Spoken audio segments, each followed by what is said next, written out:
We are back, baby. We are back in the world of John Wick.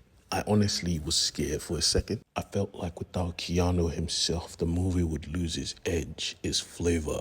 But it seems it still has it, and I am excited. Let's go ahead and talk about the thriller and break down our best parts, and honestly, the parts that we are looking forward to seeing. Firstly, Winston is back. Oh my god, this character is my heart. I think without him, the movies will honestly drop in quality, so I'm happy he's back. And then we see in the story, he is the one that adopts the little girl, who he then takes to the Rosca Roma to raise her, and she eventually becomes the ballerina.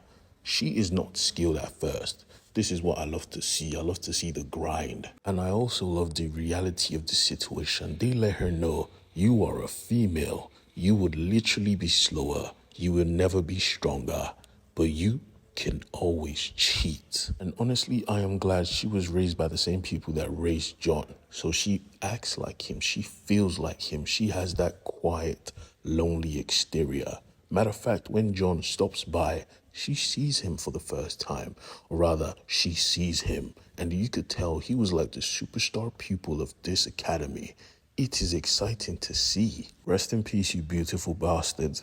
Anyways, we see Shorty's training. She is not slacking at all. She's built different. I mean, literally, she is built like a killer, and I love it. I thought they were going to MC this project and make it all comedic and shit, but it still feels like a John Wick movie. Funny at times, but serious. It is a serious movie. And she honestly has a reason to be serious because she's on a path for revenge, just like John was in his own movies. So Shorty's not just getting stronger just to be strong. Nah, she's on a path to kill people. And it all begins in the Continental.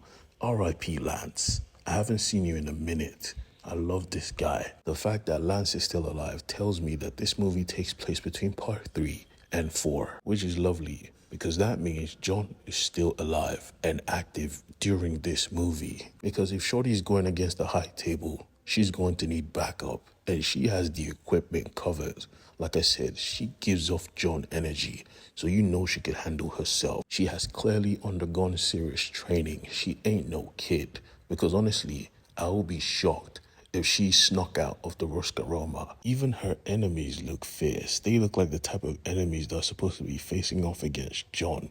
But I'm sure she could handle it, and I am looking forward to watching it. We see, just like John, she also has some allies as well. Ooh, I cannot wait to find out whose character Norman Reed is playing. So I want to put your mind at ease for anyone who is wondering if this was another John Wick movie.